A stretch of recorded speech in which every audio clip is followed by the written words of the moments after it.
بارگاہ رسالت معاب صلی اللہ تعالی علیہ وسلم میں درود پاک کا ہدیہ پیش کریں۔ اللہم صلی علی سیدنا محمد معدن الجود والکرم وآلہ واصحابہ الکرام وابنہ الکریم وبارک وسلم صلاة دائمتا سرمدا ابدا۔ پھر کے گلی گلی تباہ ٹھوکریں سب کی کھائی کیوں؟ پھر کے گلی گلی تباہ ٹھوکریں سب کی کھائی کیوں؟ دل کو جو عقل دے خدا تیری گلی سے جائے کیوں؟ جان ہے عشق مصطفیٰ روز فزوں کرے خدا، جس کو ہو درد کا مزہ ناز دوا اٹھائے کیوں؟ عزیزان گرامی وقار، بڑی خوشی اور سعادت کی بات ہے کہ آج ہم تاج آباد شریف میں وہ نورانی منظر دیکھ رہے ہیں۔ یقیناً یہ مجمع اور یہ جلسہ تاج الاولیاء کی نگاہوں سے چھپا ہوا نہیں ہے۔ میں محسوس کر رہا ہوں اس مجمع کی بے قراری اور بے چینی کو۔ لوگ جو ایک دوسرے کو بٹھانے کی کوشش کر رہے ہیں، ارے جگہ ہو تو بیٹھے کوئی۔ جو بیٹھے ہیں ان کو بھی کرسی چھوڑ دینا چاہیے، اس لیے کہ میں بھی کرسی چھوڑ کر کے ہی کھڑا ہوں۔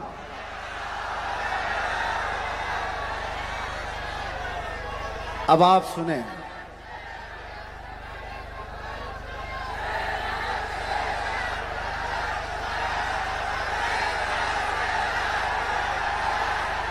توجہ، آپ توجہ۔ سرکار تاج الاولیاء کی بارگاہ میں ادب کا آپ منظر بھی پیش کریں۔ ایک چیز کی وضاحت کر دوں گا، ان بڑے آستانوں پر آنے کے بعد پھر اب یہ نعرہ نہ لگائیں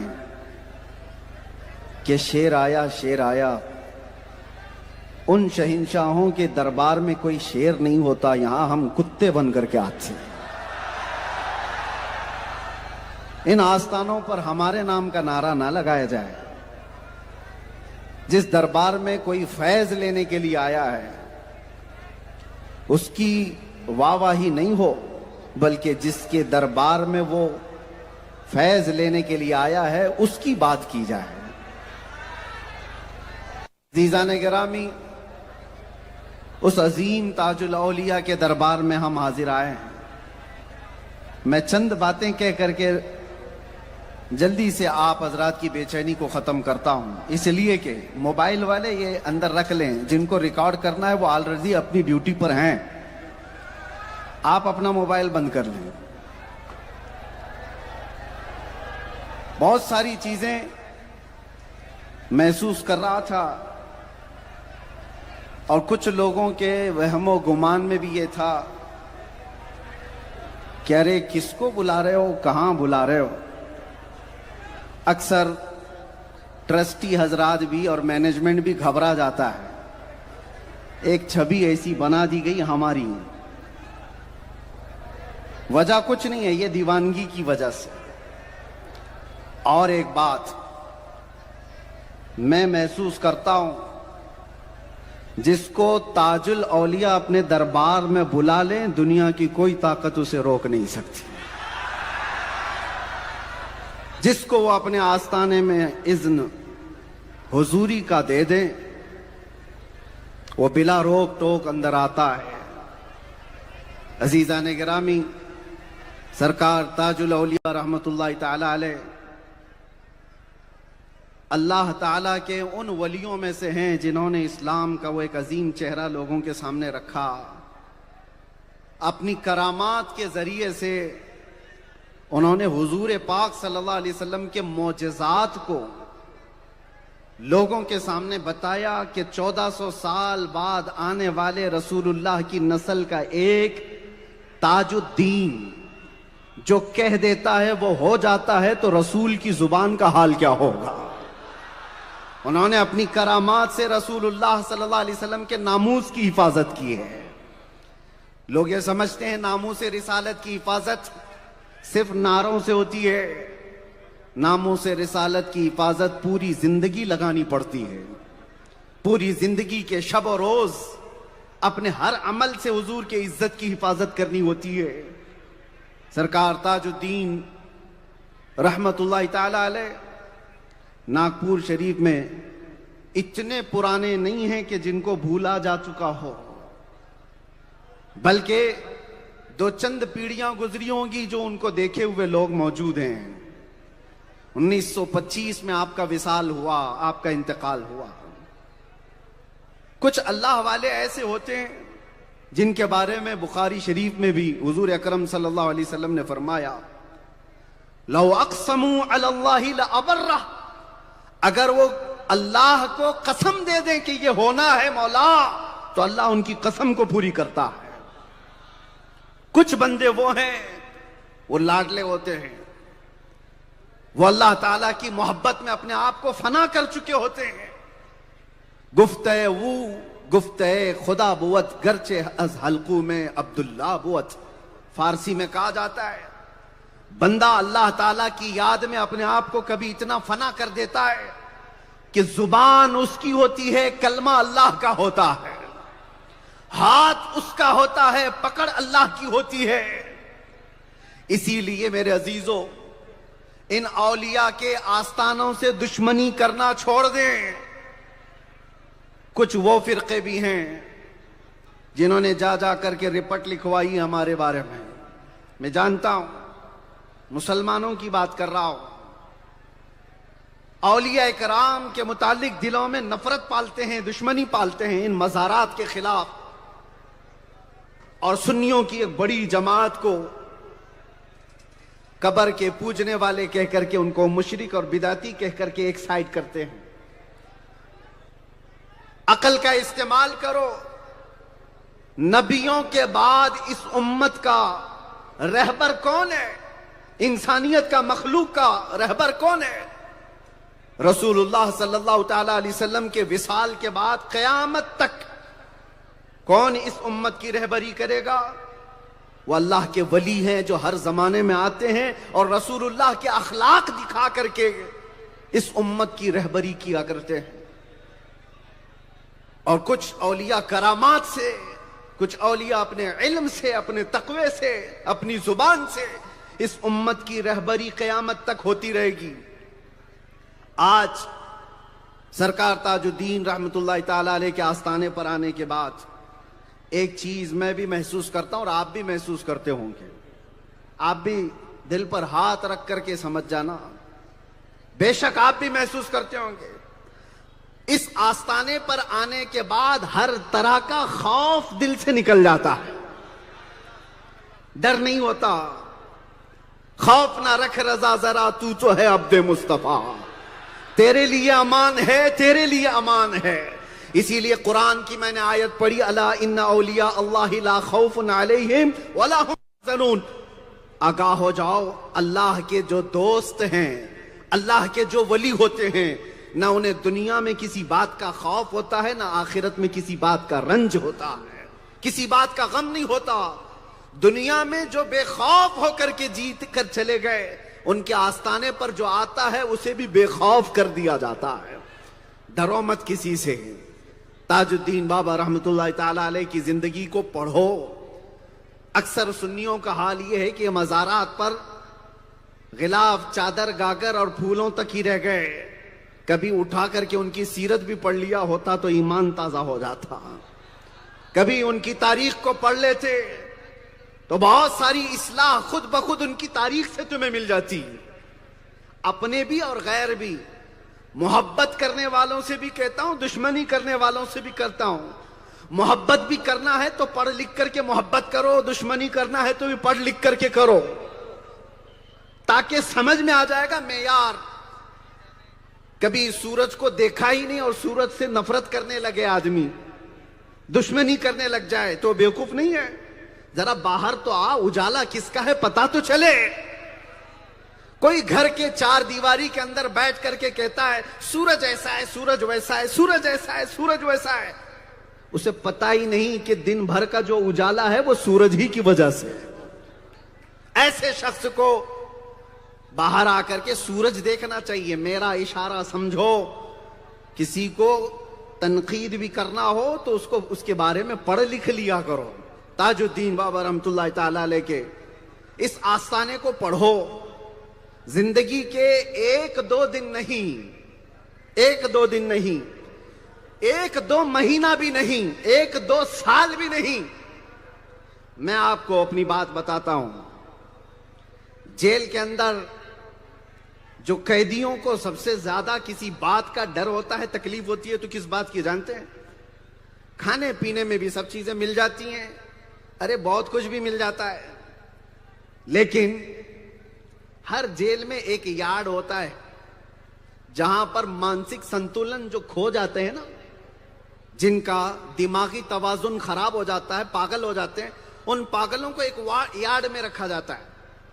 ان کا ڈپارٹمنٹ ہی الگ ہے. اور قیدیوں میں سے اگر کوئی بدماشی کرے تو پاگلوں کے ساتھ اسے 2 دن رکھ دیتے ہیں, بس کافی ہے. وہ سزا ہے جیل کے اندر بھی. اگر کوئی زیادہ اچھا خاصا قیدی پریشان کر رہا ہے لوگوں کو تو اس کو لے جا کر پاگلوں کے ساتھ 2 دن رکھتے ہیں. وہ چلا کر کے معافی مانگ کر کے نکلتا ہے کہ مجھے اس وارڈ سے نکالو جلدی. باقی مار لینا, لکڑی سے توڑ لینا, جب یہ پاگلوں کے ساتھ میں نہیں رہ سکتا. 2 دن کی بات کہہ رہا ہوں. اور جھوٹے موٹے کوئی بیمار ہونے کی کوشش کرے جیل میں, ہم جانتے ہیں, اس کو بھی جیل ڈپارٹمنٹ کے پولیس والے سمجھتے ہیں, 1 دن پاگلوں کے یارڈ میں ڈال دیتے ہیں. اس کا پیٹ درد بھی چلا گیا, سر درد بھی چلا گیا, جلدی سے بھاگ کے آتا ہے. یہ ایک بہت بڑی چیز ہے. یہ میں کیوں کہہ رہا ہوں؟ ان پاگلوں کے یارڈ میں 2 دن بتانا جیل کے قیدی کے لیے بھی بھاری ہوتا ہے, نہیں جانا چاہتا ہے. لیکن جب میں تاریخ پڑھ رہا تھا حضور سرکار تاج الاولیاء کی, تاریخ میں فرمایا گیا 1-2 دن نہیں, 1-2 مہینہ, 1-2 سال نہیں, 12 سال سے زیادہ پاگل خانے میں تاج الاولیاء نے وقت گزارا. اور کیسا وقت گزارا. ایک رات تم پاگل خانے میں رہ کر کے دیکھ لو, 2 دن تم پاگل خانے میں رہ کر کے دیکھ لو, پتہ چل جائے گا, ساری ہیکڑی نکل جائے گی. کیونکہ ہمیں پتہ ہے پاگل کیا کیا کرتے رہتے ہیں. وہ جھوٹے دیواروں سے بات کرتے ہیں, وہ پیشاب پاخانہ کپڑوں میں کر لے جاتے ہیں. اچھا آدمی ان کے ساتھ رہ نہیں سکتا. 12 سال سے زیادہ کا عرصہ تاج الاولیاء نے پاگلوں کے ساتھ کیسے بتایا. ایک بات یاد رکھو, جو اللہ اور اس کے رسول کی یاد میں دیوانہ ہو جائے وہ دیوانوں کے ساتھ رہنے پہ عیب نہیں محسوس کرتا, اس کے لیے کوئی عیب نہیں. ہاں, جس کو اپنے انا کی فکر ہے, اپنے سٹیٹس کا اور اپنے سٹینڈرڈ کی فکر ہے, وہ یہ سوچتا ہے میں اس کے ساتھ بیٹھوں کہ اس کے ساتھ بیٹھوں, میرا سٹیٹس یہ ہے, میں اس کے ساتھ بیٹھوں گا تو کیا ہو جائے گا. کتنے لوگ تو بیچارے ڈرتے ہیں, یہ مولانا نہیں, یہ مولانا کے ساتھ بیٹھیں گے کل پتہ نہیں کیا بول دیں گے. بابا تاج الاولیاء کی بارگاہ کا ایک واقعہ میں سناتا ہوں. جس وقت یہ راجہ رگھو جی راؤ کے گھر پر قیام کیا کرتے تھے محل میں, یہ بھی تاریخ کا حصہ ہے, جب بھی بیان کریں تو یہ بیان کرنا پڑے گا. اللہ کا ایک ولی راجہ رگھو جی راؤ کے گھر رہتا تھا, اور 1-2 دن نہیں, کئی سال قیام کیا. نواب, رئیس, بڑے بڑے لوگ بھی آیا کرتے ملنے کے لیے, علماء بھی آتے, سب آتے تھے, اپنی اپنی نیازیں حاصل کرتے, اپنی ضرورتیں. لیکن اس زمانے میں ایک خاتون ایسی تھی, ایک عورت, وہ ہندوستان میں اس وقت بھی سماج میں بٹے ہوئے لوگ, اونچ نیچ کے فرق میں بسے ہوئے لوگ موجود تھے. کچرا جھاڑنے کا اور گٹر صاف کرنے کا کام کرنے والی عورت تھی. وہ عورت ایک دن سوچتی رہی, میرا کام تو بڑا چھوٹا ہے, میں گٹر صاف کرنے والی, کچرا جھاڑنے والی, لوگ مجھے حقیر نگاہ سے دیکھتے ہیں, لیکن تمنا ہے ایک دن میں اپنے ہاتھ سے کھانا بناؤں اور بابا تاج کو کھلاؤں. کئی دن سے سوچتی رہی, ہمت نہیں ہوئی. ایک دن ایسا آیا کہ اس نے ہمت جٹا کر کے کچھ کھانا بنا لیا. اب بتایا, پوچھا کہ کہاں ہے تاج الدین بابا. بتایا گیا کہ راجہ رگھو جی راؤ کے گھر اس محل میں قیام فرماتے ہیں. پوچھا وہاں کھانا کون کھلاتا ہے؟ کہا ہر جگہ سے کھانا آتا ہے بابا، سب کے کھانے میں سے تھوڑا تھوڑا لے لیتے ہیں دل رکھنے کے لیے۔ تو اس نے سوچا میرا بھی کھانا لے کر کے چلی جاتی ہوں۔ کھانا بنا کر کے لے گئی، محل میں داخل کہاں سے ہو پائے، بڑے لوگ آتے جاتے ہیں، اور وہاں جانے کے بعد پھر ہمت ٹوٹ گئی۔ اس عورت نے جو کچرا جھاڑنے کا اور گٹر صاف کرنے کا کام کرتی تھی، اپنا بنا ہوا کھانا ایک جھاڑی پر باندھ دیتی ہے۔ کہا میری ہمت نہیں بابا کو میں جا کر کے کھلاؤں، لوگ کیا سوچیں گے، کیا سمجھیں گے، مجھ کو حقیر سمجھتے ہیں لوگ، کم ذات کی سمجھتے ہیں۔ تو وہ اپنا کھانا نہیں لے جا سکی اندر، لیکن بہرحال دیدار کرنے کے لیے کسی کو روک ٹوک نہیں تھی، سب آ گئے۔ دسترخوان بچھا، تاج الدین بابا رحمت اللہ تعالی علیہ کی نظروں کو سمجھو، دسترخوان پر نواب، رئیس، علماء، فقہا، بہت سارے لوگ اس دن کھانے لے کر آئے، اپنے اپنے توشے کھولے۔ تاج الاولیاء فرماتے ہیں چلو سب کھانا شروع کرو۔ کھانا شروع کرنے کے بعد آپ ہاتھ نہیں بڑھاتے، اس کے بعد آپ سے کہا جاتا آپ شروع کرو حضرت، اس کے بعد ہم شروع کریں۔ تاج الاولیاء کہتے ہیں آج ہمارا اس دسترخوان پہ کھانے کا من نہیں کر رہا، جاؤ باہر درخت پہ کھانا لٹکا ہوا وہ لے کر کے آ جاؤ۔ کیا بات ہے، واہ! باہر درخت پہ کھانا کا توشا لٹکا ہوا وہ لے کر کے آؤ۔ لوگوں نے کہا باہر درخت پہ کون کھانا باندھ کے جاتا ہے؟ لوگوں نے اصرار کیا حضور ہم بڑی چاہ سے یہ کھانا لے کر کے آئے۔ کہا نہیں میں تو آج وہی کھانا کھاؤں گا۔ تھوڑی دیر کے بعد خود اٹھے اور محل سے باہر آئے، درخت کے نیچے بیٹھ گئے اور درخت کے اوپر جو بندھا ہوا تھا توشا کھولا، اپنے ہاتھ سے مزے لے کر کے کھاتے رہے۔ جب کھانا مکمل ہوا کئی لوگوں نے اصرار کیا ہمارا بھی کھانا کھا لیں، نہیں اس دن تو اسی کھانے کو آپ نے تناول کیا۔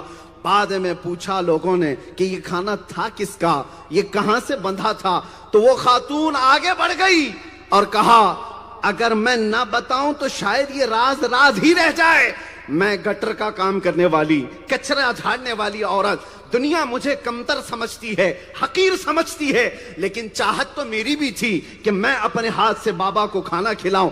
بڑی چاہ سے میں آج کھانا بنا کر کے لائی تھی، لیکن ہمت نہیں ہوئی، بڑے بڑے رئیسوں کے دسترخوان پر میرا کھانا کیا معنی رکھتا ہے، لیکن اللہ والا سچ نگاہ سے دیکھو تو وہ رسول اللہ کی یاد تازہ کر دیتا ہے۔ مدینے کی یاد تازہ کیا تاج الاولیاء نے۔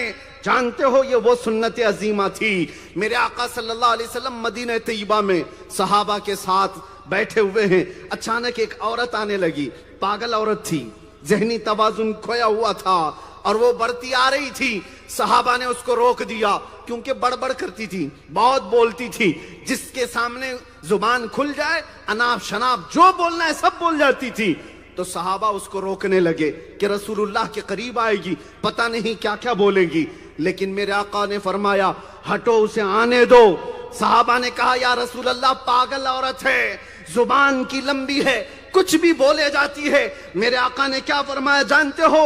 نوجوانوں توجہ سے، حضور فرماتے ہیں مجھے پتا ہے پورے مدینے میں اس کا کوئی نہیں سنتا، اگر میں بھی نہ سنوں تو وہ کس کو سنائے؟ اگر میں بھی اس کی بات نہ سنوں تو وہ کس کے پاس جائے گی؟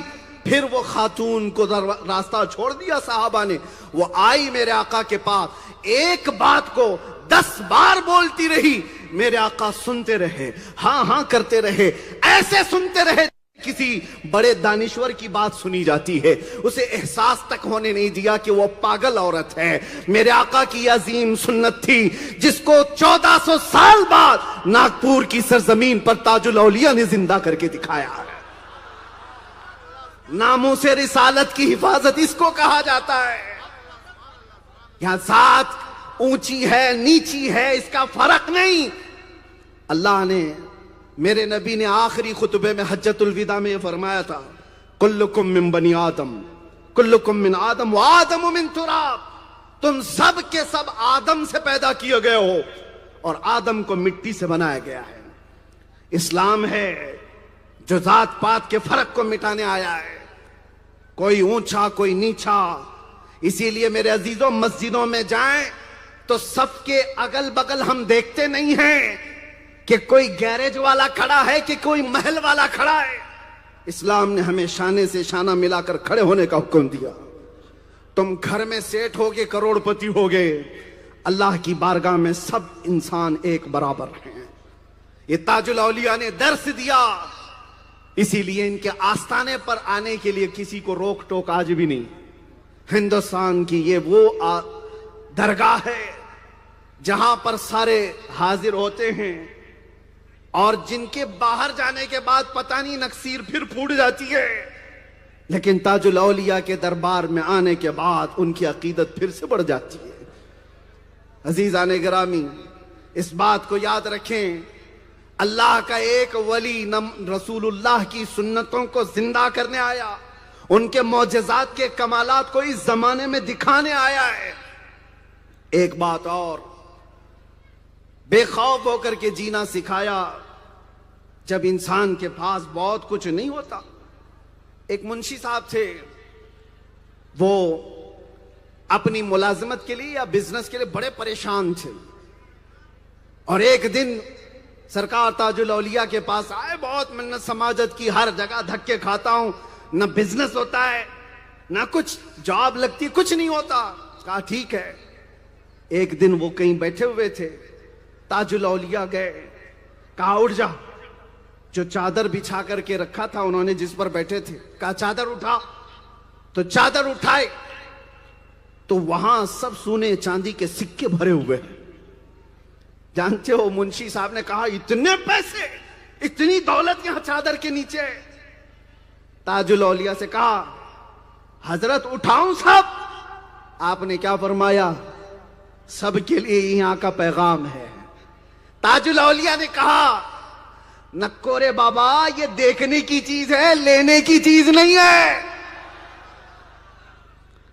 دولت کا انبار تھا, سونے چاندی کے سکے تھے, اور چادر اٹھانے کے بعد منشی صاحب کہتے ہیں سب جمع کر لیتا. حضرت کہتے ہیں نہیں, یہ دیکھنے کی چیز ہے, لینے کی نہیں. لے لے گا بہت پریشان ہو جائے گا. پھر تاج اس پر چادر ڈال دی. منشی صاحب کہتے ہیں پھر میں بعد میں اٹھایا تو کچھ نہیں تھا, لیکن زندگی بھر اس واقعے نے مجھے ایسا غنی بنا دیا تھا کہ کبھی محتاجی نہیں آئی.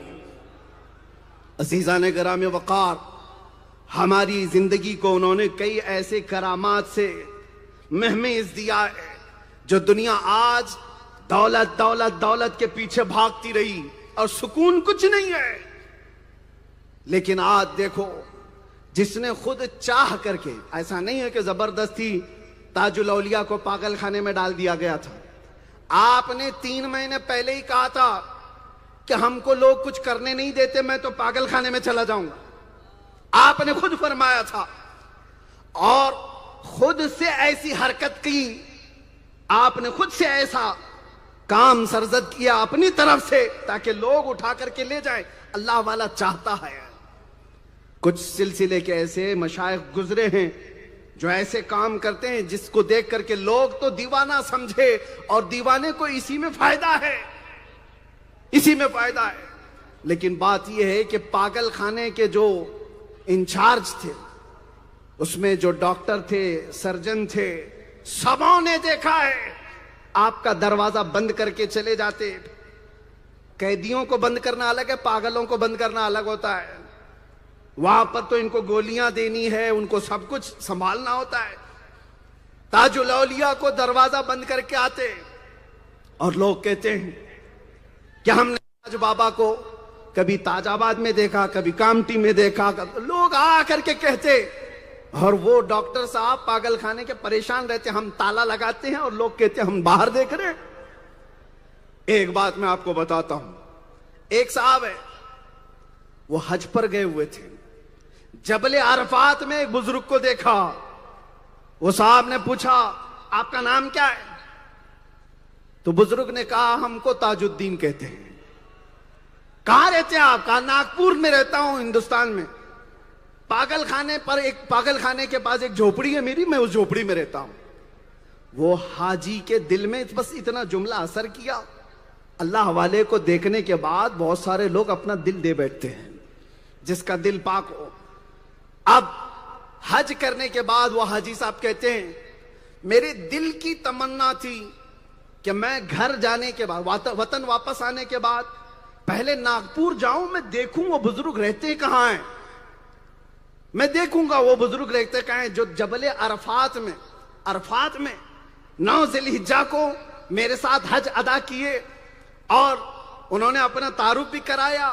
میں چاہتا ہوں ایک بار ناگپور جاؤں اور وہ پاگل خانے کی جھوپڑی کہاں ہے دیکھ لوں, کیا صحیح میں وہ بزرگ یہاں رہتے ہیں.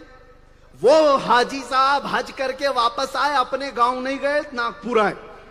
ناگپور آنے کے بعد لوگوں سے وہ پوچھنے لگے یہاں پاگل خانہ کہیں ہے, کوئی پاگل خانے جھوپڑی ہے. لوگوں نے کہا ہاں ہے, ایک جگہ پر پاگل خانہ ہے. کہا ایک بزرگ مجھ سے ملاقات ہوئی تھی ان کی, کہا ہاں وہ تو اندر رہتے ہیں. ایک بات میں آپ کو بتاؤں, پورا ناگپور کے آس پاس کے علاقے کے سارے لوگوں کی بھیڑ پاگل خانے کے پاس لگی رہتی تھی. اس وقت بھی لوگ اپنی اپنی حاجتیں لے کر کے آتے تھے. اور جب یہ حاجی صاحب آئے پاگل خانے کے پاس, وہاں پر باہر ایک شہر کے بڑے رئیس زادے بیٹھے ہوئے تھے. ان کے ہاتھ میں فالج ہو گیا تھا اور وہ پاگل خانے کے باہر بیٹھے انتظار کر رہے تھے کہ بابا سے میری ملاقات ہو جائے. تھوڑی دیر کے بعد یہ حاجی صاحب وہاں پہنچے. وہ رئیس زادے نے پوچھا آپ کہاں سے آئے؟ کہا میں حج کر کے آیا ہوں. کہا یہاں کیوں آئے, ناگپور کیوں آئے؟ کہا مجھے عرفات کے میدان میں ایک بزرگ ملے تھے جنہوں نے اپنا نام تاج الدین کہا اور وہ کہتے ہیں یہاں کے پاگل خانے میں کہیں رہتے تھے. کہا ہاں صحیح, آپ تو ملاقات کیے ہوں گے, یہیں رہتے ہیں. اتنے میں پاگل خانے کے جو انچارج ڈاکٹر صاحب تھے دروازہ کھولے, تاج الاولیاء کو پاگل خانے سے باہر آتے ہوئے یہ حاجی صاحب نے دیکھ لیا. دیکھا, بڑھ کر کے ہاتھ چومے اور کہا آپ میرے سے پہلے یہاں آ گئے, میں تو حج کر کے لوٹا, ابھی مجھے وقت ہو گیا, آپ حج کر کے جلدی واپس آ گئے. تو تاج الاولیاء نے کہا ذرا دیر کے لیے زبان بند کرنا بابا. ڈاکٹر صاحب یہ بات سن رہے تھے. وہ حاجی صاحب سے پوچھا کیا کہہ رہے ہو؟ کہا میں ان کے ساتھ حج کر کے آیا ہوں. ڈاکٹر صاحب کہتے ہیں کیسے حج کر کے آیا؟ پچھلے 1 مہینے سے ان کا دروازہ ہی نہیں کھلا. پچھلے 1 مہینے سے ان کے دروازے کو تالا میں لگاتا ہوں اور تو کہتا ہے عرفات کے میدان میں ان کے ساتھ حج کر کے آیا. تھوڑی دیر گزری, تاج الاولیاء مسکراتے ہوئے دونوں کے بیچ میں آئے. کہا ڈاکٹر بھی صحیح بول رہا ہے, یہ بھی صحیح بول رہا ہے. تھوڑی دیر کے بعد حاجی صاحب کہتے ہیں کیا یہ حقیقت میں ان کے ساتھ حج کر کے آیا ہوں میں؟ اور ڈاکٹر صاحب کہہ رہے یہ پاگل خانے میں ہی تھے, کون سچا ہے؟ میری آنکھیں جو دیکھی وہ سچ یا یہ جو ڈاکٹر بول رہا ہے یہ سچ؟ میں آپ کو ایک بہت بڑے نکتے کی طرف لے جا رہا ہوں, توجہ چاہتا ہوں. یہ واقعہ 1400 سال پہلے کا نہیں, صرف 100 سال پہلے کا ہے, صرف 100 سال پہلے کا. وہ حاجی صاحب کہتے ہیں میری آنکھیں سچی کہ ڈاکٹر سچا, میں نے تو عرفات میں دیکھا اور یہ کہتا ہے پچھلے 1 مہینے سے نکلے نہیں. تاج الاولیاء آتے ہیں, ایسے اپنی شہادت کی انگلی اور انگوٹھے کا حلقہ بنایا. حلقہ بنا کر کے وہ حاجی صاحب کے آنکھوں پر رکھا, اس طرح آنکھوں پر رکھا.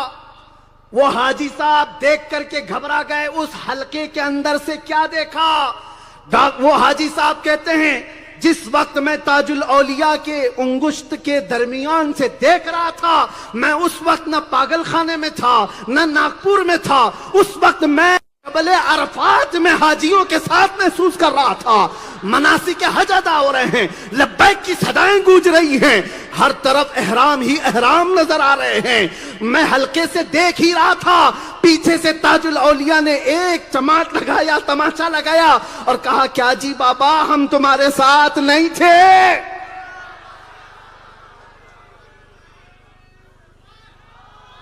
اب توجہ چاہتا ہوں, یہ کوئی ڈھکی چھپی ہوئی باتیں نہیں. جو حج کیا ہوا حاجی وہ بھی دیکھا ہوا بیان کر رہا ہے. اور تاج الاولیاء کو گزرے ہوئے کئی ہزاروں سال نہیں ہوئے, 1400 سال بعد ناگپور کی سرزمین پر بیٹھا ہوا رسول اللہ کی آل کا ایک شہزادہ حسینی سید زادہ اپنی 2 انگشت کے درمیان سے ایک حاجی کی آنکھوں پر صرف حلقہ رکھ دے، حاجی ناگپور سے عرفات کو دیکھ سکتا ہے۔ تو پھر محسوس کرو غریب نواز کی آنکھوں پر جب عثمان ہارونی نے انگلیاں رکھی تھی تو غریب نواز نے پہلا آسمان بھی دیکھا، دوسرا تیسرا بھی، چوتھا پانچواں بھی، چھٹا ساتواں بھی۔ پیر نے پوچھا تھا عثمان ہارونی نے، معین الدین بتا میری انگلیوں کے بیچ سے کیا نظر آ رہا ہے؟ معین الدین چشتی نے کہا تھا خواجہ عثمان ہارونی سے، مرشد گرامی مجھے 7واں آسمان ہی نہیں عرش خدا تک نظر آ رہا ہے۔ نہ پوچھ ان خرقہ پوشوں کو، ارادت ہو تو دیکھ ان کو، ید بیضا لیے بیٹھے ہیں اپنی آستینوں میں۔ نگاہ مرد ولی سے، نگاہ مرد مومن سے بدل جاتی ہیں تقدیریں۔ یہ وہ اللہ کے ولی ہیں، نگاہ ولی میں وہ تاثیر دیکھی، بدلتی ہزاروں کی تقدیر دیکھی۔ آج تاج الاولیاء کی ایک بات، اپنا حلقہ رکھ کر کے ایک حاجی کو بتایا، اور وہ حاجی کہہ رہے میں اس وقت اپنے آپ کو عرفات کے میدان میں محسوس کر رہا ہوں، لبیک کی آوازیں آ رہی ہیں، احرام ہی احرام دکھ رہے ہیں۔ اور پھر تاج الاولیاء نے کہا کیا جی بابا ہم یہاں نہیں تھے ساتھ میں؟ اب اس واقعے کے بعد پھر مجھے احساس ہوا 1400 سال کے بعد یہ تاج الدین بابا ناگپور میں ایسی کرامت کیوں دکھانے آئے، یہ لوگوں کو ایسی کرامت کیوں دکھا رہے ہیں؟ پھر ایمان نے جواب دیا۔ 1400 سال کے بعد بہت سارے لوگ ایمان بیچ چکے تھے، بہت ساروں کا عقیدہ مردود ہو رہا تھا، تب تاج الاولیاء نے دکھایا او عقل کے اندھو دیکھو، مجھ جیسا مجذوب پاگل خانے میں بیٹھ کر کے انگلیوں کے بیچ سے ناگپور سے مکہ پہنچا سکتا ہے تو وہ رحمت للعالمین جس پر نظر ڈالے، کیا وہ ابو بکر صدیق نہیں بن جائے؟ کیا وہ عمر فاروق نہیں بن جائے؟ جس پر نظر ڈالے وہ عثمان ذو النورین نہ بن جائے؟ جس پر نظر ڈالے وہ علی حیدر کرار شیر خدا نہ بن جائے؟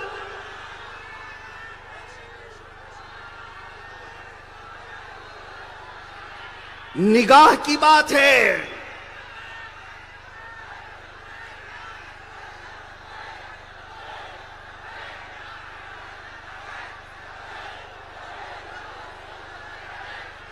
چودہ 1400 سال کے بعد اپنی کرامت سے بتایا کہ تم آج کے اس ولی کی طاقت دیکھ رہے ہو اور رسول اللہ کی طاقت کا حال کیا ہوگا۔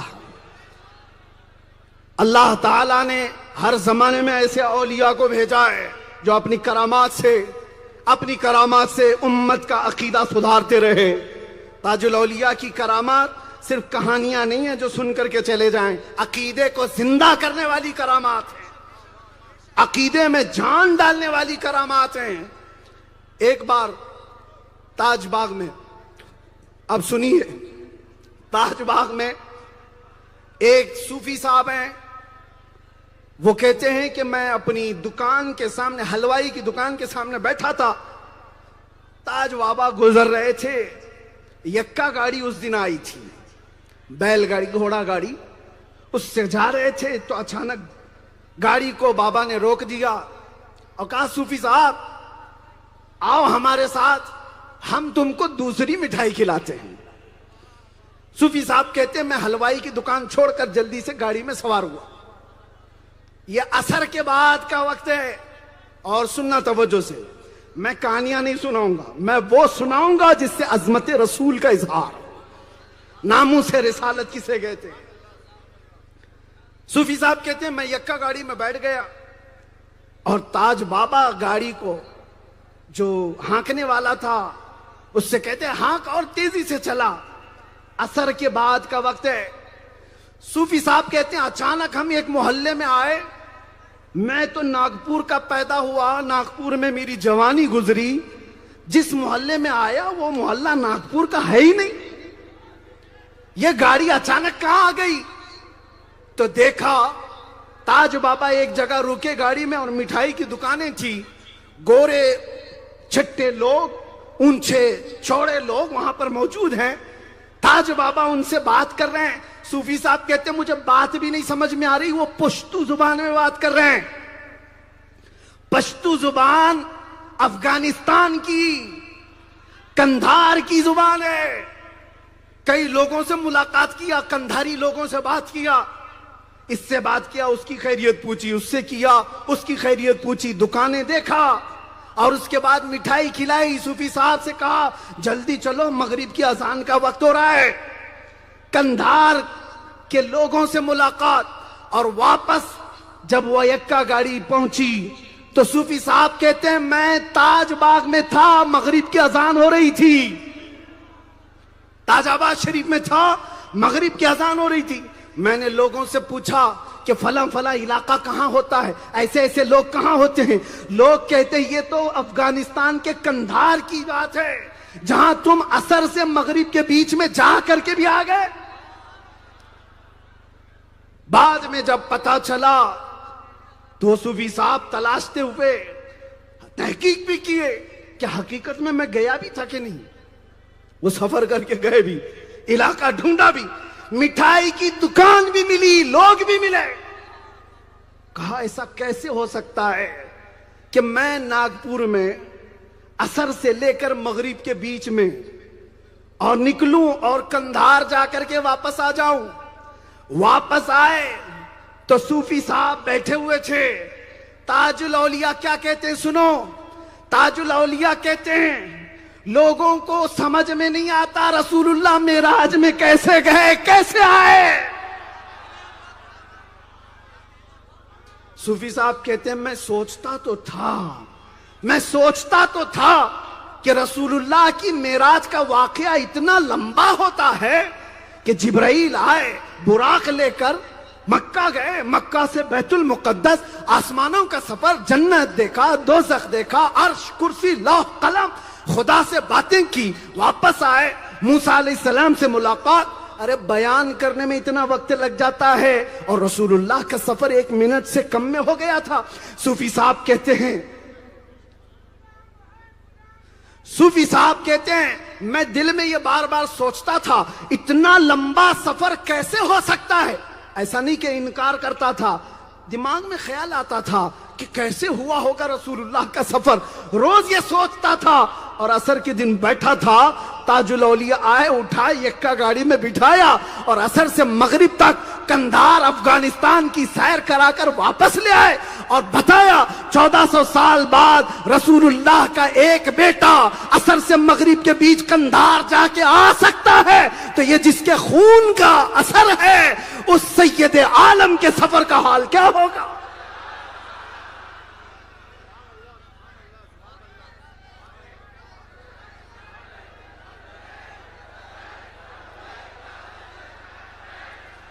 جس کی طاقت کو دو عالم کی پرواہ نہ ہو, ایسے بازو کی ہمت پہ لاکھوں سلام. عزیزان گرامی, تاج الاولیاء کی کرامات رسول اللہ کے معجزوں کا اظہار کرنا ہے. جو اتنے دنوں کے بعد عقیدے مر گئے, مردہ ہو گئے تھے, ان کو اپنی کرامات سے بتایا. آج بھی میں کہتا ہوں کچھ کھوٹے سکے ہوں گے اگر, تو تاج الاولیاء کے آستانے پر آ کر بیٹھ جائیں, تمہارے عقیدے میں انشاءاللہ پھر سے شفا مل جائے گی. جو انکار کرتے ہیں یہ سب سنی لوگ کہانیاں سناتے ہیں. ارے کہانیاں نہیں ہیں, آؤ دربار میں, آستانوں میں, یہاں پر 1-2 آدمی کہانی سنا کر چلے جائے تو بات الگ ہے. یہاں تو سنانے والے اپنے بھی ہیں اور دوسرے بھی ہیں, جنہوں نے دیکھا. اس لیے کہ تاج الاولیاء کی کرامات صرف مسلمانوں کے ساتھ نہیں تھی, ہندوؤں کے ساتھ بھی تھی. ان کی بھی ضروریات پوری ہوتی تھی, انہوں نے بھی دیکھا ہے, اور وہ بھی اعتراف کرتے ہیں, آج بھی اعتراف کرتے ہیں تاج الاولیاء کی عظمت کا. لیکن ایک حیرت کی بات ہے, ناگپور کے ہی نہیں, ہر علاقے کے اکثر ہندوؤں میں تاج الاولیاء کی عقیدت ہے اور محبت ہے اور عظمت ہے. وہ کیسے کوڑ مریض ہیں جو ٹوپی بھی پہنتے ہیں اور داڑھی بھی رکھتے ہیں اور تاج الاولیاء سے نفرت کرتے ہیں. کیسے عقیدے کے بیمار لوگ ہیں, ان لوگوں کو صرف ایک حدیث کافی ہے جو اللہ کے نبی نے فرمایا. اللہ خود فرماتا ہے من عادی لی ولیا فقد آذنتہ بالحرب. جو میرے کسی ولی سے دشمنی کرتا ہے میں اس کو اپنے ساتھ جنگ کا اعلان کرتا ہوں. اللہ فرماتا ہے جو اللہ کے ولیوں سے دشمنی کرتا ہے وہ اللہ کے ساتھ جنگ کر رہا ہے. تو پھر بچے گا کہاں؟ کیا بچے گا؟ میرے عزیزو اب سمیٹتے ہوئے باتیں ایک اور میں کہوں گا. تاج الاولیاء اپنی زندگی کو جذب کے جن ایام میں گزارا ہے، اللہ کا ایک ولی جب اپنے آپ کو فنا کر لیتا ہے نا تو اس کی زبان ایسی ہو جاتی ہے کہ زبان اس کی رہتی ہے کلمہ اللہ کا ہوتا ہے. جو بولتا ہے وہ ہو جاتا ہے، جو کرتا ہے اس میں اثر ہوتا ہے. ایک جگہ پر تاج الاولیاء گئے، کھیتی باڑی والے وہاں کے پریشان تھے، قحط سالی تھی، بارش نہیں کئی زمانے سے. ہر کوئی کسان آ رہا ہے، کہہ رہا ہے بابا بارش کے لیے دعا کر دو.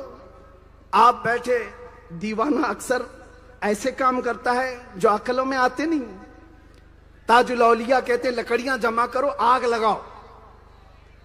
پانی کا اس سے کیا تعلق ہے؟ پانی کا کیا تعلق ہے؟ لیکن توجہ، کسان وہی کرتے رہے جو بابا کہتے رہے. تھوڑی دیر کے بعد بابا نے ایک لوٹا پانی منگوایا اور اس آگ میں پانی ڈالنے لگے. پانی ڈالنے لگے تو آگ بجھ نہیں رہی تھی بلکہ وہ پانی کے بخار بن کر کے آسمان کی طرف اڑ رہی. اور کہا یہ نیاز مندانہ باتیں ہوتی ہیں، محبوبانہ انداز ہوتا ہے، محبوبانہ انداز ہوتا ہے. پانی ڈالتے ڈالتے آگ میں پھر آسمان کی طرف دیکھا اور کہا دیکھ مولا، آگ لگی میرے پانی سے تو بجھتی نہیں، تیرے پانی سے تو بجھا دے. میرے پانی سے تو بجھتی نہیں، تیرے پانی سے تو بجھا دے. اتنا کہنا تھا کہ کسان کہتے ہیں ابر چھا گیا، ہر جگہ جھما جھم بارش شروع ہو گئی، ہر جگہ بارش تھی. یہ نیاز مندانہ انداز، یہ محبوبانہ انداز ان اللہ والوں کا ہوتا ہے. اسی لیے میں بخاری شریف کی حدیث آپ کو بتایا. اللہ کے نبی فرماتے ہیں کچھ ولی ایسے ہوتے ہیں اللہ کے کہ اگر وہ قسم کھا لیں تو اللہ ان کی قسم کو پوری کرتا ہے. کیوں؟ انہوں نے اپنے آپ کو اللہ کی یاد میں فنا کیا ہے، اپنی انا کو، اپنا ایگو ختم کیا ہے. آج بہت سارے لوگ یہ سوچتے ہوں گے یہ کرامات اب کیوں نہیں ہوتی، اب ایسے اولیاء دکھتے کیوں نہیں. میرے عزیزو ہر جگہ مادیت کا دور ہے، ہر کوئی ہوس اور لالچ کے پیچھے دوڑ رہا ہے. آج بھی اللہ تعالیٰ کی رحمتیں ہیں لیکن آج دیکھیں حالات کس طرح کے ہیں. یہاں پر دل میں ہوس نے اتنی جگہ لے لی ہے، اتنی جگہ لے لی ہے، عیاشیاں اتنی زیادہ ہیں. اور کیا تمہاری زبان میں اثر باقی رہے گا؟ صبح سے لے کر شام تک گالی گلوچ کرنے والی زبان اور اپنے جسموں کو نشہ کر کر کے برباد کرنے والے جوان اگر یہ تمنا کرتے بیٹھے رہیں کہ ہم جب بھی دعا کریں تو فوراً دعا قبول ہو جائے، کیسے ہوگا؟ آپ نے اپنے آپ کو برباد کیا. وہ تاج الاولیاء تھے، ایسا نہیں کہ مجبوری میں پاگل خانے آ گئے اور یہ راستہ چن لیا. کچھ لوگ مجبوری میں، آج کچھ ایسے لوگوں کو جانتا ہوں مجبوری میں مولوی بن گئے، مجبوری میں. تاج الاولیاء فوج میں ملازمت کرتے تھے، ملٹری میں تھے، 1-2 سال نہیں 3 سال خدمات کیا اس دیش کے لیے ہندوستان میں. اس وقت فوج میں رہنے والا ہمیشہ ایکٹیو ہوتا ہے، مائنڈ سے بھی اچھا ہوتا ہے، جسم سے بھی اچھا ہوتا ہے. فوجی کا پاگل ہونا آسان بات نہیں، لیکن آپ فوج کی ملازمت کو ترک کر کے ساگر میں آپ نے چلہ کشی شروع فرمائی تھی، مجاہدے کرنے لگ گئے.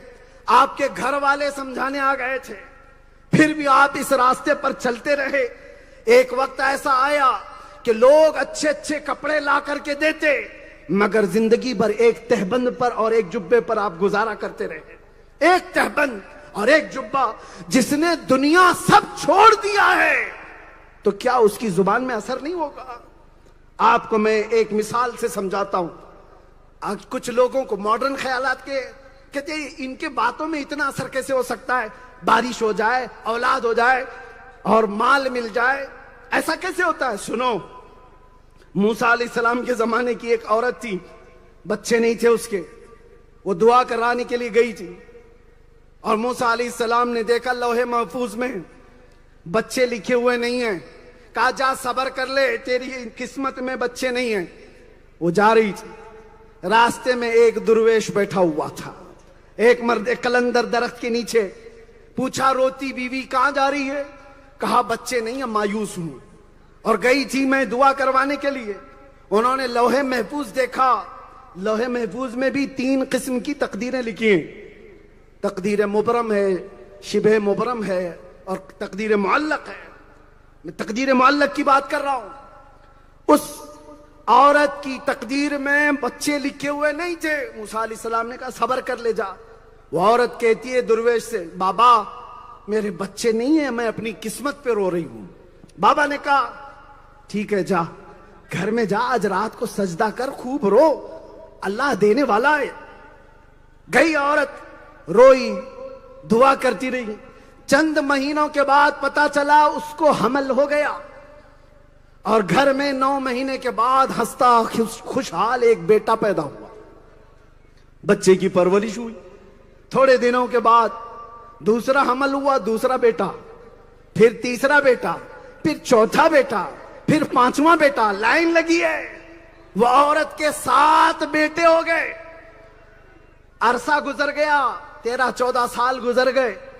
ایک دن موسیٰ علیہ السلام وہاں سے گزر رہے تھے. اس عورت کو دیکھ کر پہچان لیا، چند سالوں پہلے میرے پاس آئی تھی اولاد کی بھیک مانگنے. میں نے تو دیکھا تھا اس کی قسمت میں کوئی اولاد نہیں، لیکن یہ کس کے بچے لے کر کھیل رہی ہے؟ اس سے پوچھا بی بی یہ کس کے بچے؟ کہا اللہ کے نبی یہ میرے ہیں. کہا جھوٹ تو نہیں بول رہی؟ کہا نہیں سچ بول رہی ہوں. کہا کیسے؟ کہا اللہ دے دیا، ایک درویش نے شاید دعا کر دی. یہاں ایسا نہیں ہے کہ نبی کے دعا سے بڑھ کر کے درویش کی دعا میں بتا رہا ہوں، نہیں. موسیٰ علیہ السلام رب تعالیٰ کی بارگاہ میں عرض کرنے لگے مولا اس کی قسمت میں لکھا ہوا نہیں تھا، میں نے دیکھا تھا، لیکن اب اس کو کیسے مل گیا؟ رب تعالیٰ نے فرمایا ہاں اس کی قسمت میں لکھا ہوا نہیں تھا، لیکن اگر اس کے لیے کوئی میرا محبوب مانگ لیتا تو میں دے دیتا. موسیٰ علیہ السلام آپ نے مانگا تو نہیں تھا، لیکن وہ درویش کے مانگنے پر رب تعالیٰ نے فرمایا اس کا جواب ہم دیتے ہیں. آپ ایک کام کریں، ایک ہاتھ میں چاقو لے لیں، ایک ہاتھ میں برتن، اور جا کر کے اپنی قوم سے کہیں اللہ نے تمہارے جسم کے ٹکڑے مانگے ہیں، ایک گوشت کا ٹکڑا دے دو. کوئی بھی آپ کا امتی، آپ کا غلام گوشت کا ایک ٹکڑا کاٹ کے دے دے. موسیٰ علیہ السلام آئے اپنی قوم کے پاس، کہا اللہ تعالیٰ کا حکم ہے کہ اپنے جسم کا ایک ٹکڑا کاٹ کر کے دے دو. اور ان کی قوم نافرمان بڑی تھی، بھاگنے لگی ادھر سے ادھر. کوئی دروازے بند کر رہا ہے، کوئی ادھر بھاگ رہا ہے، کوئی ادھر بھاگ رہا ہے. ارے یہ آج گوشت مانگ رہے ہیں، کل کلیجہ مانگیں گے. سب ادھر ادھر چلے گئے. شام ہونے کو تھی، اس درخت کے پاس سے گزر رہے تھے، وہ درویش بیٹھا ہوا تھا. آپ نے آواز لگائی، درویش بھاگتا ہوا آیا اور کہا اے کلیم اللہ چاقو دے دو اور برتن دے دو. اللہ نے مانگا ہے؟ کہاں اللہ نے مانگا ہے. وہ درویش پھر اپنے ہاتھ سے گوشت کاٹنا شروع کیا، پھر ادھر سے کاٹا، ران کا کاٹا، پنڈلی کا کاٹا، پیٹ کو کاٹنے لگا. جگہ جگہ سے وہ چمڑی چھل کر کے ٹکڑے کاٹ کر برتن میں رکھتا گیا. موسیٰ علیہ السلام نے کہا رے دیوانے، میں نے کہا تھا اللہ نے جسم کا ایک ٹکڑا مانگا ہے، تو سب کاٹ رہا ہے. وہ درویش کہتا ہے اے اللہ کے نبی آپ نے یہ تو نہیں بتایا کہاں کا مانگا ہے، آپ نے یہ تو نہیں بتایا جسم کے کون سے حصے کا مانگا. میں ہر حصہ دے رہا ہوں تاکہ اللہ کو جو پسند آئے وہ قبول کر لے.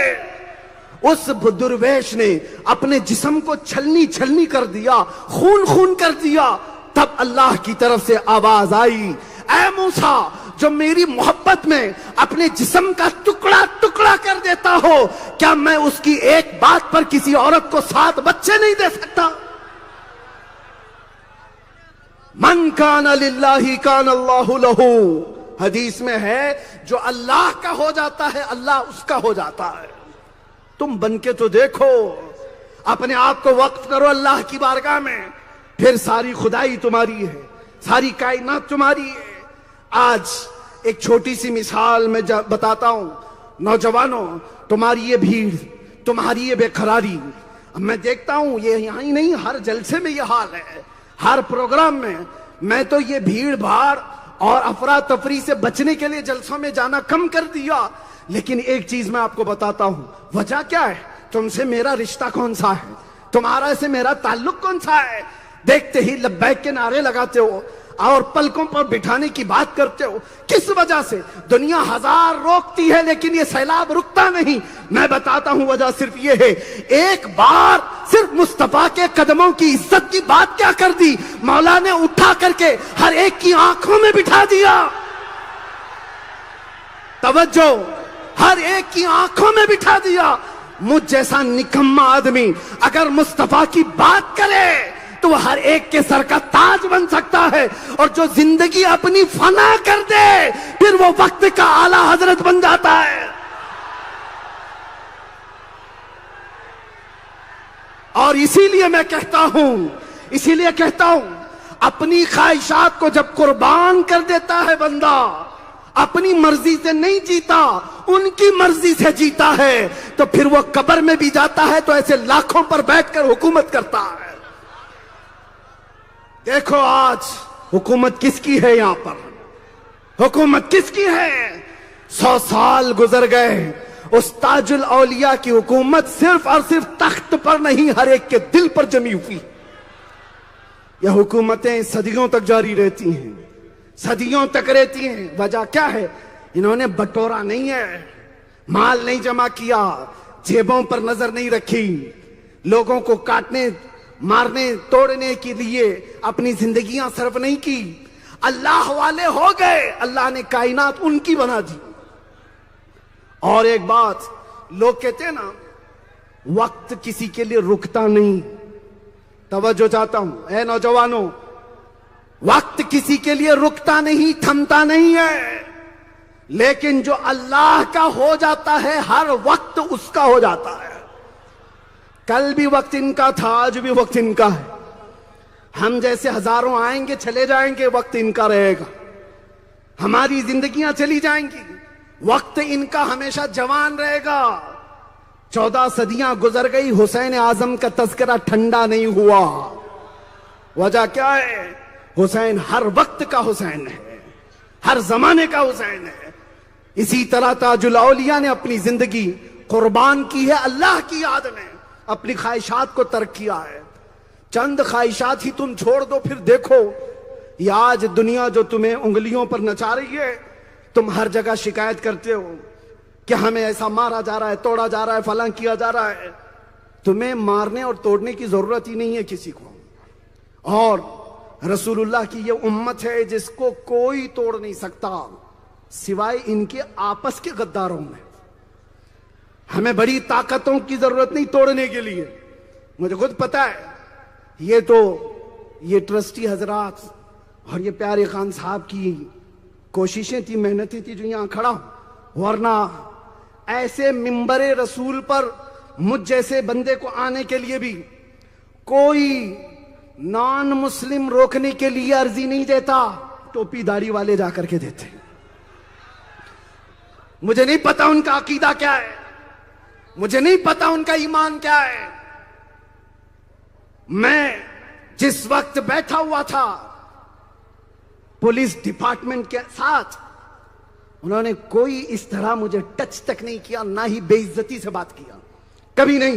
لیکن ساتھ میں نے دیکھا ان کے پاس میسیجز بھیجنے والے، ہماری کلپیں نکال کر کے دینے والے آفیسرز کو، وہ عام لوگ نہیں، ٹوپی داڑھی والے مولوی اور پیر لوگ تھے۔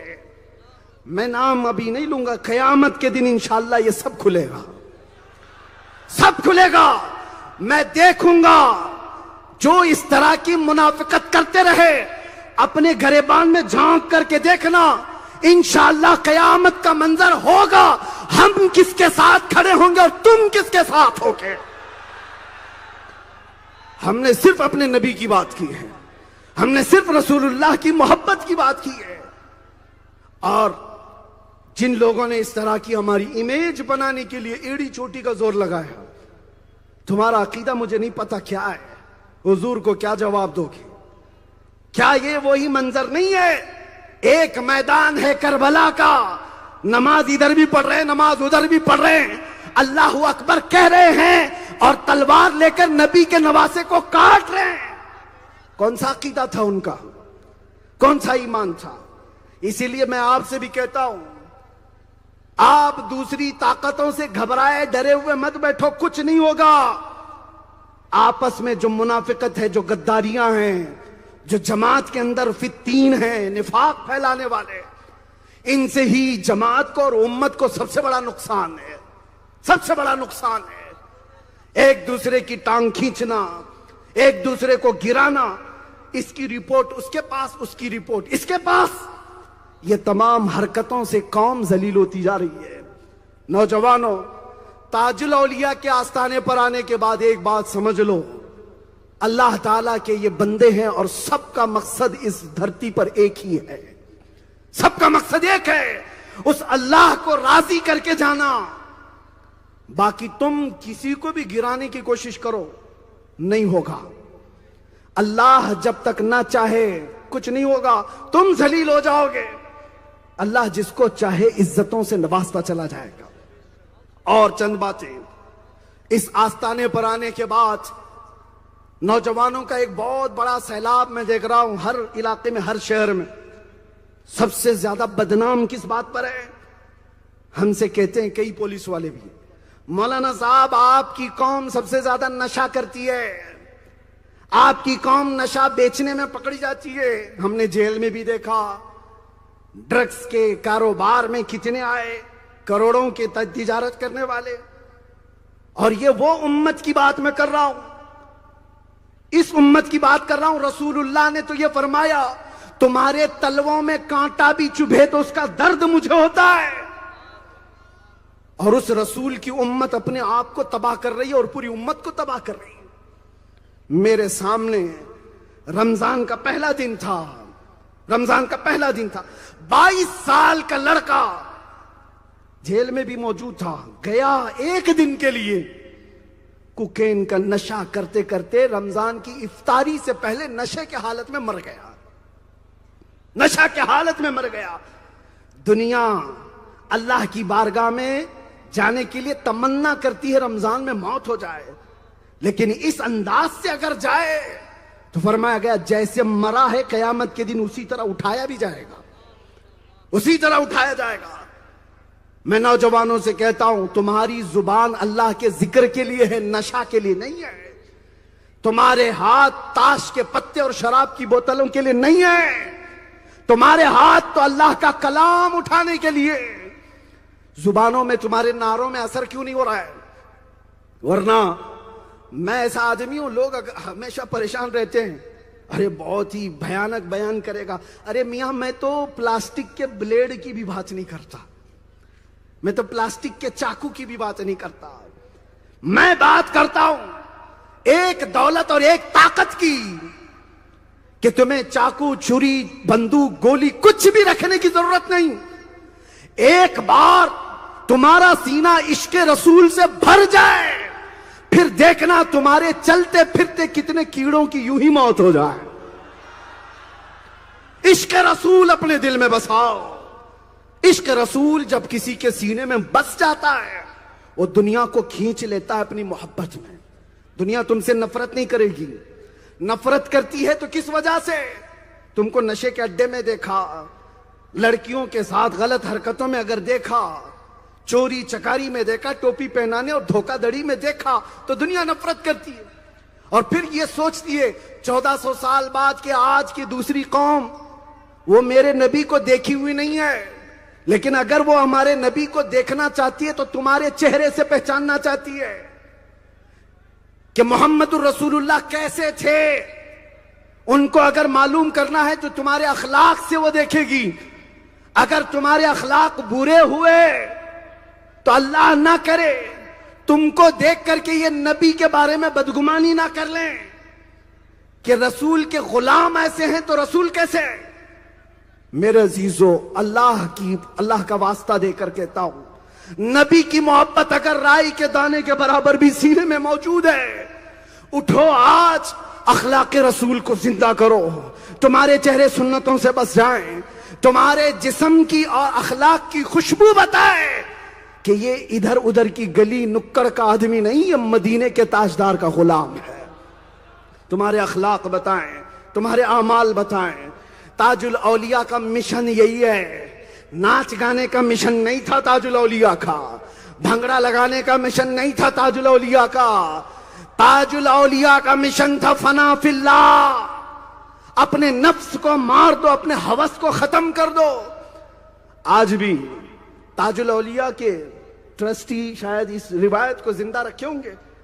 تاج بابا رحمت اللہ تعالی علیہ پہلی محرم سے لے کر 12 محرم تک قوالی ہوتی ہے آپ کے، پہلی محرم سے 12 محرم تک تاج الاولیاء بغیر کسی میوزک کے، بغیر کسی مضامین کے، صرف تصوف کے اشعار سنتے تھے.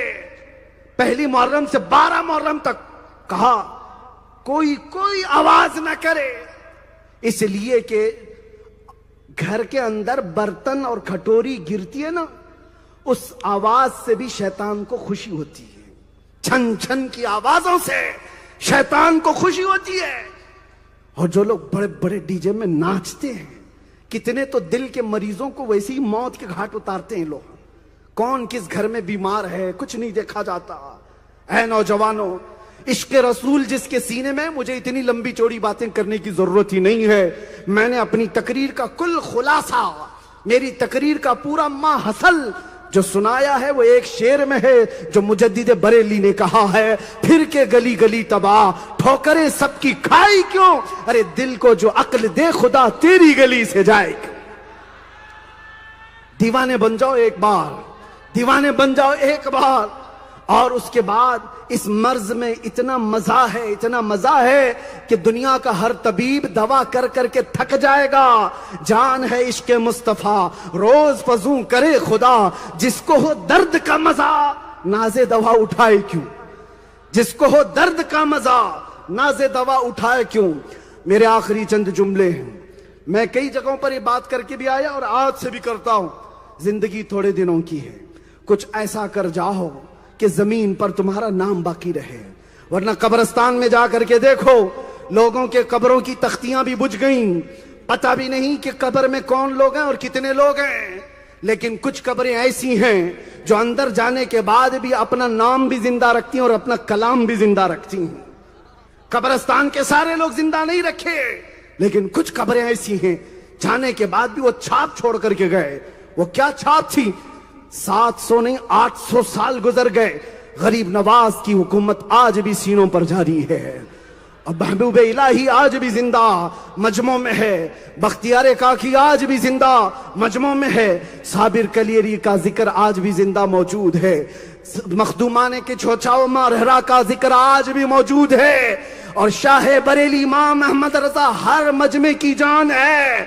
اور ناگپوری نہیں، آس پاس ہر علاقے میں تاج الدین تاج الاولیاء کا نام بچے بچے کے سامنے کرامتوں کے ساتھ زندہ ہے. اس لیے کہ یہ وہ لوگ تھے جو یہاں دنیا میں اپنے نام کے لیے نہیں جیتے تھے، اللہ کے نام کے لیے جیتے تھے. جو اس کے نام کے لیے جیتا ہے، جب وہ انتقال کر جائے اللہ اس کا نام زندہ رکھتا. آپ بھی جانے سے پہلے کچھ ایسے کام تو کر جاؤ جو دیش کو بھلا ہو، قوم کو بھلا ہو، زمین کو فائدہ ہو. اور جس کا کوئی فائدہ نہیں وہ دھرتی کا بوجھ ہے، جس دن نکلا کچرا چلا گیا. ہاں، ہمارے جنازوں کے ساتھ ایسا کوئی نہ کہے کہ یہ کچرا تھا چلا گیا. ایسی زندگی جیو کہ شاعر کہتا ہے موت اس کی جس کا کرے زمانہ افسوس. یوں تو یہاں آئے ہیں سبھی مرنے کے لیے، سب مر کے جاتے ہیں، لیکن ایک جنازہ وہ ہوتا ہے جو جا رہا ہے دلی میں لیکن آنکھیں یہاں پر نم ہیں. جو جا رہا ہے کسی اور ملک میں دل کی دھڑکنیں یہاں تیز رہتی ہیں. وجہ کیا ہے؟ ایسی زندگی جی کر کے جاؤ کہ اس کے متعلق یہ کہا گیا ہے وہ زندگی سے صرف پردہ کیا ہوا ہے. اسی لیے شاعر کہتا ہے کچھ اللہ والے جب دنیا سے جاتے ہیں تو وہ یہ پیغام دے کر کے جاتے ہیں.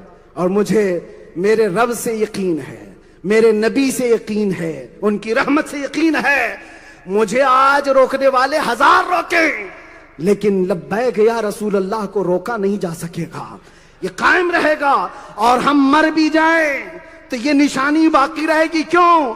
میرے جنازے پہ رونے والوں بغور دیکھو, فریب میں ہو, بغور دیکھو, مرا نہیں ہوں. غم نبی میں لباس ہستی بدل گیا, غم نبی میں لباس ہستی بدل گیا.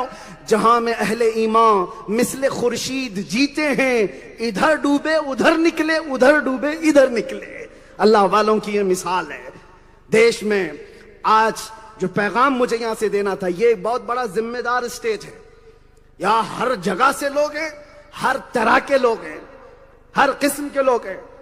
میں آپ سے کہتا ہوں زمانے کی ضرورت بنو, ورنہ بغیر ضروری چیزوں کو کباڑ خانے میں ڈالا جاتا ہے. گھر کے اندر بھی جو یوز لیس چیزیں ہیں, چاہے وہ صوفہ ہو کہ کرسی ہو, بیٹھنے کے قابل نہیں تو وہ حال میں رہنے کے قابل بھی نہیں. بھنگار میں ڈال دو, اس کو کباڑ میں ڈال دو. پکانے والی پتیلیاں, کھانے والے برتن, پیسنے والی مشین کام نہ کرے وہ بھنگار میں جائے گی. تم اگر کام والے نہ ہو, کسی کے کام نہیں آ سکتے تو تمہاری کوئی ویلیو نہیں, تمہاری کوئی اہمیت نہیں. دنیا اس کو پہچانتی ہے جو وقت کی ضرورت ہوتا ہے. میں نے ہزار اس پر اسٹڈی کی ہے. یہ جو باتیں ہوتی ہے نا, تعصب ہے ہندو مسلم کا, نفرت کی ایک بہت بڑی فضا پھیلی ہوئی ہے. یہ اس سے نفرت کرتا ہے, یہ اس سے نفرت کرتا ہے, ہزار نفرتیں. میں اپنے مطالعے سے کہہ رہا ہوں, چاہے جتنی نفرتیں کوئی کسی سے بھی کر لے, لیکن تمہارے اندر کوئی صلاحیت ہے, تمہارے اندر کوئی قابلیت ہے, نفرتیں ایک طرف ہوں گی, تمہاری ضرورت زمانے کی ایک طرف ہوگی. ہزار نفرتیں ہوں. اے پی جے عبد الکلام وقت کی ضرورت تھا, وقت کی ضرورت. دیش کو پاورفل بنانے کے لیے اپنی محنت کی. یہ نہیں دیکھا گیا کہ پھر اس کی ذات کیا ہے. زمانے کی اور وقت کی جو ضرورت بنتا ہے. یہ جو آج ہم رونا رو رہے ہیں, اتنی ساری جنگوں کا, کہ دنیا بھر میں جو جنگیں ہو رہی ہیں, اتنے لوگ ہیں, وہ ہو رہا ہے, یہ ہو رہا ہے, اسرائیل یہ کر رہا ہے, امریکہ وہ کر رہا ہے. یہ بولنے سے کچھ نہیں ہوگا.